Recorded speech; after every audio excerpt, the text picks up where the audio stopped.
Hey there folks, welcome to the Retro Review. My name is Richard Brooks, aka Blue Eyed Geek. And what I'd like to do is just to tell you a little bit about this project. Now, I'm a massive movie fan, a huge movie nerd in fact. There's nothing shameful about that. It's cool to be a movie nerd these days. Look at Simon Pegg. But what I'll be doing is over the next 10 weeks, I'll be looking at some of the genre films pumped out by Hollywood in the 1980s. Now, in my opinion, Hollywood was at its best in the 1980s. You had some great horror films, sci-fi films, and even some fantasy films. Yes, it was a cheesy decade, but it was good cheese. I mean, you're not going to argue with the Goonies, are you? I mean, women have Dirty Dancing, us men have Top Gun. Top Gun is the male Dirty Dancing, in my opinion. But enough of that. What I want to talk to you first of all is my first review, which is Ridley Scott's 1985 fantasy film Legend, which I have here on Region 1 Import. I'll tell you why in a little bit. Now, I first discovered this film when I was about 7 years old. I was a member of the Lucasfilm fan club, and I used to get newsletters through the post. And in one of the newsletters, I had a small postcard with an image of a demon on it from the film Legend. Now, it freaked me out. It absolutely freaked me out. But I was curious. I wanted to find out a bit more about this film.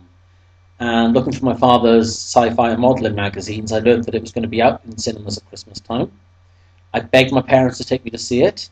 They said no. I was like, man. They took me to see Santa Claus the movie instead. You know, the one with Dudley Moore as Patch the Elf. Oof. It's an abomination of a film, but it belongs up there in the cheesy feel-good Christmas movies. The type that ITV pump out mid-afternoon at Christmas time. But at the beginning of that film, there was a trailer for Legend, and I was even more determined to see this film. And I nagged, and I nagged, and I nagged. And eventually I just wore my father down and he took me to see it. So, I'm 7 years old. I'm standing in the lobby of the old Odeon cinema in Swansea, which had 3 screens at the time. None of this multiplex bullshit, folks. 3 screens is all we had. It's now a nightclub these days. But anyway, I was standing in the lobby, and there was a huge, massive, massive to a 7-year-old, it was a huge cutout of the Lord of Darkness from the film Legend. Freaked me out even more. What was even more freaky, behind it there was a poster for Day of the Dead. Just a huge plateau of zombie faces. Freaked me out. That's all I'm going to say. So I went to see Legend, and I was absolutely besotted with it. I was even excited when it was coming out on video. I kind of got my father to put it on reserve. And it remains one of my favourite films, mainly because of Ridley Scott's art direction. It's an absolutely beautiful film.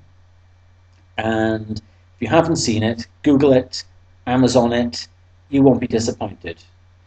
Now I'm going to give you a bit of background on the film. Back in the 80s after Blade Runner, Ridley Scott was looking for a fantasy film to do. And he was looking at the Arthurian tale of Tristan and Isolde. And after a while, he fell out of love with the project, and he began talking with author William Hurtzberg. William Hurtzberg written the book Fallen Angel, which became the Mickey Rourke film Angel Heart. And he was commissioned to write a screenplay, and he turned up a draft called The Legend of Darkness. Very dark, very complex fantasy film, which Ridley loved. There was a lot of great imagery in it. For example, there was a scene where a unicorn's hoof touches the ground, and as it's lifted from the ground, a ring of posies spring up around it. But it was considered too expensive and a little bit too dark for the studio systems, so a major rewrite was done. And the finished film really does adhere to the rewrite of the script. One or two omissions. Out there on the internet you can find copies of the script themselves. They're really good, so give them a read. It's almost like a companion piece of the movie itself.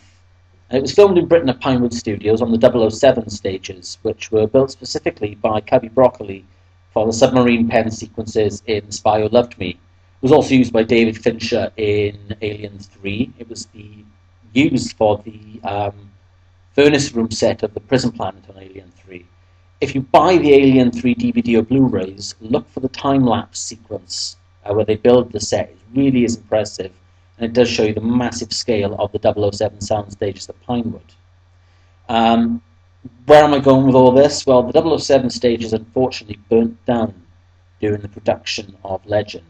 There was a massive forest set built in the 007 stages. They've actually had these like propane canisters, fire sequences.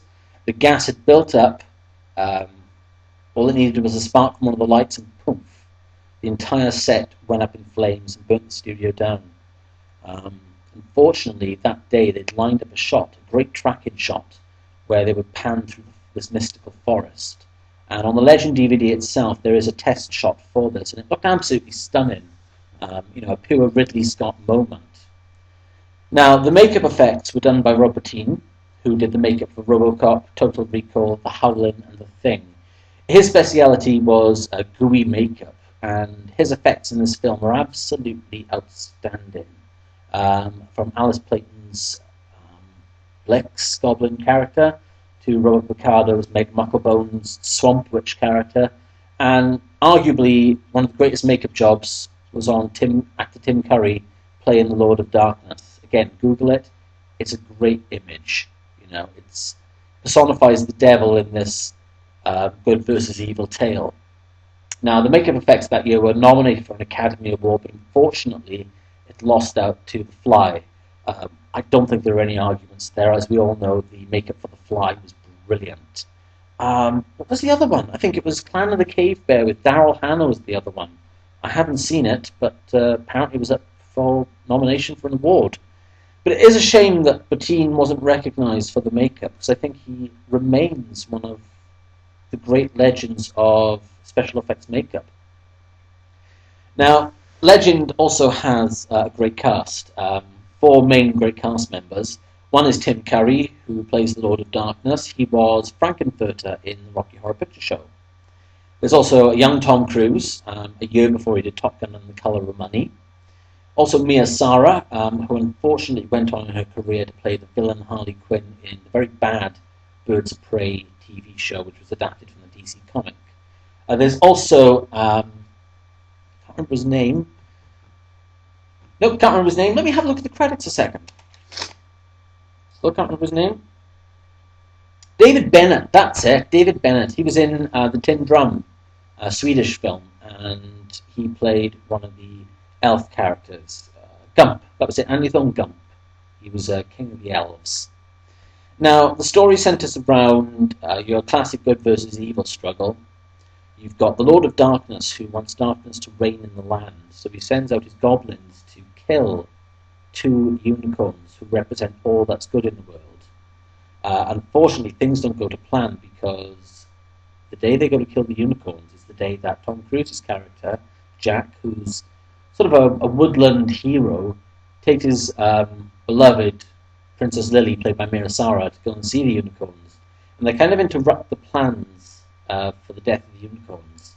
The goblins only get away with 1 unicorn horn, which is not enough to bring darkness to the land. So Princess Lily, in a moment of attrition, wants to go and rescue the unicorn. So she goes off to rescue the unicorn's horn, to restore order to the land, tangles with the Prince of Darkness himself, and he the way the devil does, he kind of sows the seeds of doubt in her, and kind of bewitches her, and makes her his prisoner. So Tom Cruise and all the elves, they go off to rescue the princess and restore order and good to the land. It's, a simple story. There are many layers to it. There are so many allegories as well to it, like our dark sexual repressed natures, which is brought out of the character of Lily by Tim Curry's character Darkness. Now, it wasn't very well received on its initial release, and it sort of gained a cult following over the years. It did mildly well in Europe, but didn't do very well in America. Reason being is, when they were cutting the movie together, Ridley Scott had a moment of panic, as he does in normally most of his films. He produced 2 edits, one for Europe, one for America. Now, Universal, under the order of Sid Sheinberg, who was the president of the studio at the time, ordered a shorter, more jazzier cut. It was a bit sexed up, a bit more horrifying. It had a score by the German group Tangerine Dream, who were notable for their scores for Michael Mann's Thief, Near Dark, and Risky Business. And they did this very simple electronic score in 2 weeks. It's not great, but for the tone and the cut of the film, it does kind of work. Also on that score, there was a Brian Ferry rock song added to the end of it. It's not a great track. I do have the Tangerine Dream score myself, and it's not great. In Europe, it is a slightly longer cut, more of a languid, slow-burning fantasy film with a great Jerry Goldsmith score. In fact, it's one of his greatest scores of his career, along with his score for The Omen and Star Trek The Motion Picture and Total Recall. He wasn't nominated an Oscar for it, and I don't know why, because it's so beautiful. I can sit listening to the soundtrack, and I can close my eyes, and I'm in the film, literally. Now, the film itself is released on DVD. You can pick it up in the UK very cheaply in HMV. It is a very short European cut film. In America, you can get both versions. You can get the European cut, which is extended by Ridley Scott, and you can get the American cut on it. I would recommend you getting the Region 1 import, which I have here. Slightly expensive, but it's worth it. Now, I don't know why they haven't released a special edition in the UK yet. I'm sure there's a petition somewhere online for it. Now, when I look back at Legend, there are three things that stand out for me, which make it my favourite film. Beautiful performance by Tim Curry as the Lord of Darkness. Sexual and scary at the same time. A great movie villain. Jerry Goldsmith's score, as I've mentioned, it's completely and utterly beautiful. And also Roboteen's makeup. These are the three things that stand out in this film. But what I do think stands out above all those is the visual style that Ridley Scott imparts on it. Now, it has been criticised for looking like a Timotei commercial. Those of you who lived in the 1980s remember the Timotei commercials. You'll see why when you watch the film. But I think it's very easy to dismiss it. Very easy to dismiss his style. Yes, he's a very stylized director, but he knew what he was doing. The use of lighting and shadow in the forest scenes, and the way that the score complements those scenes, incredibly haunting. Now, I dare you not to look at those scenes initially at the beginning of the film where Lily is walking through the forest and singing to herself, not to have a tear in your eye, because they are absolutely beautiful. So in short, Legend, 1985, directed by Ridley Scott. Go and pick up a copy now. It is worth it. Now, at the end of this video, you will see how you can contact me. I'm on Twitter. You can email me, or you can go visit my blog. All right. Next week, I'll be taking a look at Clive Barker's Hellraiser from 1987. It's one of my favourite horror films. And hopefully you've enjoyed this video. Please comment back. This is my first video, so if you were expecting a masterpiece, you're that out of luck. So take care, folks, and I'll see you all next week.